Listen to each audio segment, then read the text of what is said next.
হাই friends, সকলোকে সুপ্ৰভাত। আজি আপোনাৰ বহুত দিন হ'ল মই ভিডিঅ' দিয়া নাই, মানে সময়ৰ অভাৱ। যিহেতু আপোনালোকে হয়তো বহুতে মোৰ ফেচবুকত চাইছে বা মোৰ ইনষ্টাগ্ৰাম বা ইউটিউবত চাইছে। মই যিহেতু বাহিৰত কাম কৰোঁ, সময় সুবিধা মতে দিব নোৱাৰোঁ ভিডিঅ'বিলাক। যিদিনাখনে সুবিধা পাওঁ সেই সুবিধা মতে আপোনাৰ এটা ভিডিঅ' এটা আপোনাৰ বেলেগ আমাৰ ভিডিঅ' নাই। আমাৰ এটা চেনেলটো আছে, ব্লগ চেনেল, কিন্তু মই এটা অকল ৰেচিপিয়ে দিওঁ। যিহেতু মই আগৰ পৰা মই খানা বনায়ো ভাল পাওঁ, মই খায়ো ভাল পাওঁ। আপোনালোকেতো গৈ মই খানা খাই মই বহুত ভাল পাওঁ। সেইকাৰণে আপোনালোকৰ মাজত আজি আপোনাৰ এখন সৰু আমাৰ অসমীয়া আপোনাৰ চিম্পুল থালি এখন, আপোনাৰ দালি আৰু মাংস ভাজি। মাংসৰ বেলেগ নাই আমাৰ, যিহেতু ইয়াতে লোকেল মুৰ্গী পায় যদিও আমি ধৰক মানে কেতিয়াবাই পাই কেতিয়াবা নাপায়, সেইকাৰণে বেছি আমি ব্ৰইলাৰকে আনো। এইটো হৈছে আপোনাৰ ব্ৰইলাৰৰ মাংস। ভিডিঅ'টো ভালদৰে অহা নাই। এইটো হৈছে আপোনাৰ চিকেন হয়, আৰু এইটো আপোনাৰ 4টামান বিলাহী সৰু সৰুকৈ কাটি লৈছোঁ, 2টা পিঁয়াজ হয়, আৰু আপোনাৰ বাকীখিনি জলকীয়া আছে। আৰু আমাৰ যিখিনি আমাৰ মছলা আছে, আমি নামটো কৈ নাই, আপোনালোক বোধহয় চবে জানে এইটো মছলা কি যাব। হালধি, নিমখ, চিকেন মছলা, ৰেড চিলি, আৰু আপোনাৰ আদা ৰহুনৰ পেষ্ট, সকলোখিনি আমাৰ ইয়াতে যিহেতু ৰেডিমেডে হয়। কোনো এটা আমাৰ ঘৰুৱা মছলা নাই। যিখিনি আমি দোকানৰ পৰা কিনো সেইখিনি আমি বনাওঁ। কিন্তু মই ইমান আগে পিছে খানা বনাই এক্সপাৰ্ট নহয়, কিন্তু মানে কিছুমানে ইউটিউব চেনেল চাইছে, এতিয়া মই পাৰা হৈছে। মানে আগতে বাৰু মই আছিলোঁ যদিও আপোনাৰ গোৱাত মোৰ অলপমান এক্সপিৰিয়েঞ্চ আছে। তাৰপিছত আপোনাৰ গোৱাটো আছে, তাৰপিছত মই গুৱাহাটীতো থাকিলোঁ। যিহেতু আপোনাৰ মোৰ হোটেলত অলপমান এক্সপিৰিয়েঞ্চ আছে, যাৰ কাৰণে মই এতিয়া ধৰক মোৰ সহজ হৈ পৰিছে ধৰক বনাবৰ কাৰণে। কিন্তু তথাপিতো ইমানখিনি মই নাজানো। যিখিনি জানো সেইখিনি আপোনালোকৰ মাজত শ্বেয়াৰ কৰিছোঁ। হয়তো এতিয়া মানে কিছুমানে ক'ব যে তোমাৰ ভাষাত অলপ প্ৰব্লেম আছে, কেতিয়াবা মই হিন্দীও কোৱা যায়, তাৰ কাৰণে মই আপোনালোকৰ মাজত মাফি মাগিছোঁ। মানে আপোনাৰ কেতিয়াবা যিহেতু আমি ইয়াতে হিন্দীও কোৱা যায়, মোৰ ইয়াতে বাহিৰত থকা 7 বছৰ 8 বছৰ হৈ গ'ল। তাকে মই বহুত মই হিন্দীতে ক'ব লগা হয়, কেতিয়াবা আপোনাৰ তেলেগু ক'ব লাগে। যিহেতু আপোনাৰ দুটা ভাষা মোৰ মিক্স আহে, সেইকাৰণে মই আপোনাৰ পিয়ৰ অসমীয়া হয়। অসমীয়াতে কৈ আছোঁ, যিহেতু অসমীয়াই শুনি আছে। তাৰ মাজতে বাইচান্স কেতিয়াবা বাই মিষ্টেক হয়তো হিন্দী আহিব, সেইটো আপোনালোকে যাতে বেয়া নাপায়। পাৰালৈকে আমি অসমীয়াতে, আগতে মই হিন্দীত বনাইছিলোঁ যদি এতিয়া মই অসমীয়াত বনাওঁ, কাৰণ হিন্দীটো অকল হিন্দীকেইটাই গম পায়, অসমীয়াখিনি নাজানে। বহুতে আপোনাৰ বুজি পায়, বহুতে নাপায়, যাৰ কাৰণে মই এতিয়া অসমীয়াত ভিডিঅ'টো বনাইছোঁ। যদি আপোনাৰ ভিডিঅ'টোত যদি কিবা ভুল ভ্ৰান্তি আপোনালোকে মোক কমেণ্ট যোগে ক'ব পাৰে, বা মোৰ মেইল আইডিত দি আছে, তাতে ক'ব পাৰে যে অমুকটো ভুল হৈছে, তুমি শুধৰাই ল'বা। তেতিয়াহ'লে আমি আপোনাৰ আজি ভিডিঅ'টোলৈ আগবাঢ়িছোঁ। আজি আপোনাৰ বেলেগ আপোনাৰ অলৰেডি কোৱা হৈছে, এখন আমাৰ দালি বনাব আৰু মাংস ফ্ৰাই, চিকেন ফ্ৰাই। সদায় হয়তো ঘৰত খাই থাকে, আমিও খাই থাকোঁ, কিন্তু মই ভিডিঅ' আকাৰে বনাওঁ। আপোনালোকৰ যে ভিডিঅ'টো ভাল পায়, লাইক কৰিব, শ্বেয়াৰ কৰিব, ছাবস্ক্ৰাইব কৰিব, আৰু এটা তলত বঢ়িয়াকৈ এটা কমেণ্টতে লিখি দিয়ক। যিহেতু মই দৰঙীয়া মানুহে, মই ভাষাটো মোৰ লিখিত ওলাই নাহে, যিটো মোৰ কথিত ভাষাটো কথিতটো পোৱা যায়। ঠিক আছে, আমি আপোনাৰ ভিডিঅ'টোলৈ আগবাঢ়ি যাওঁ। লেটছ গো। এতিয়া মানে মই অলপমান তেলটো অলপ গৰম কৰি ল'লোঁ।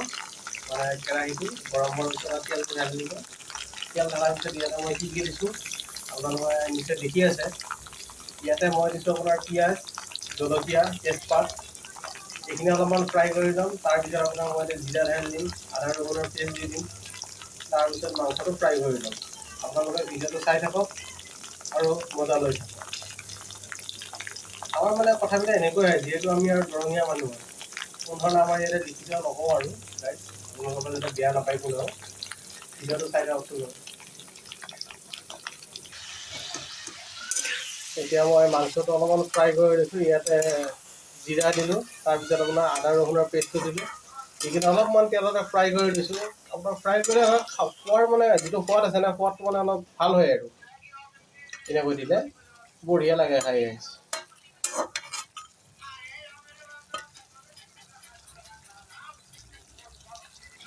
এতিয়া মই ইয়াতে হালধি দিলোঁ, তাৰপিছত মই জলকীয়াৰ গুড়ি দিলোঁ, গৰম মছলা দিলোঁ, চিকেন মছলা দিলোঁ।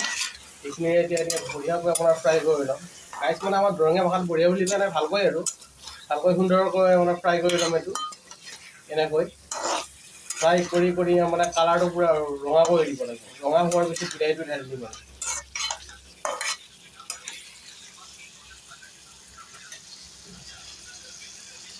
এনেকৈ হৈছে গেছ কালাৰটো চাওকচোন, পূৰা ধুনীয়া হৈছে, খাওঁ খাওঁ লাগি গৈছে। এতিয়া মই বিলাহীটো দি দিলোঁ, চাওকচোন কালাৰটো কেনেকুৱা আহিছে। খাবলৈ কিন্তু বহুত টেষ্টি হয়। আমি আগে পিছেও খাইছোঁ, কিন্তু মানে মই ভিডিঅ' বনোৱা নাছিলোঁ। আজি আমাৰ ভিডিঅ' আকাৰে বনাই দিছোঁ। চাওকচোন কি ধুনীয়া লাগে কালাৰটো।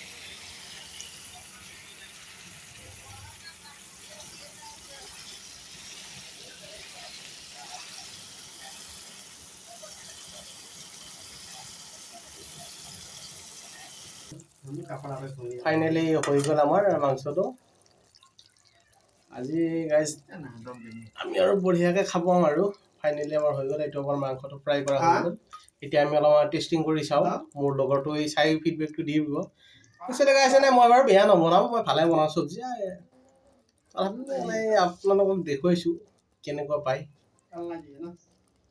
আঞ্জাটো আমাৰ কালাৰটো চাওকচোন কি ধুনীয়া হৈছে থেংক ইউ গাইজ আপোনালোকে ভিডিঅ'টো মোৰ ফাৰ্ষ্টৰ পৰা লাষ্টলৈকে চোৱাৰ কাৰণে অশেষ ধন্যবাদ ভাল লাগিলে শ্বেয়াৰ কৰিব লাইক কৰিব ছাবস্ক্ৰাইব কৰিব চেনেলটো ধন্যবাদ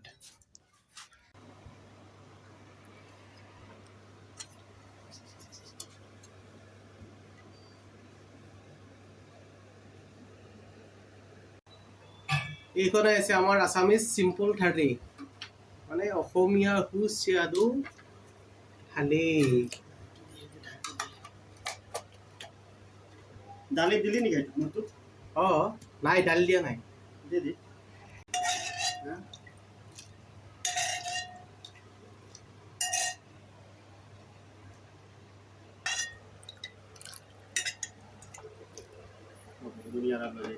যদি মোৰ ভিডিঅ'টো চাই যদি ভাল পালে তেতিয়া লাইক কৰিব কমেণ্ট কৰিব আৰু আপোনাৰ যদি মোৰ ফেচবুক পেজটো ফ'ল' কৰিব বিচাৰে তাতে মই ডিছক্ৰিপশ্যনতে লিংকটো দিয়া আছে তেতিয়াহ'লে আজিলৈকে ইমানতে আৰু আপোনালোকে যদি কিবা যদি সুধিব লগা আছে মোক নিশ্চয় মেছেজ কৰিব পাৰে মই যিমানখিনি পাৰোঁ আপোনালোকক কম ক'বলৈ চেষ্টা কৰিম তেতিয়ালৈকে আজিলৈ ইমানতে জয় হিন্দ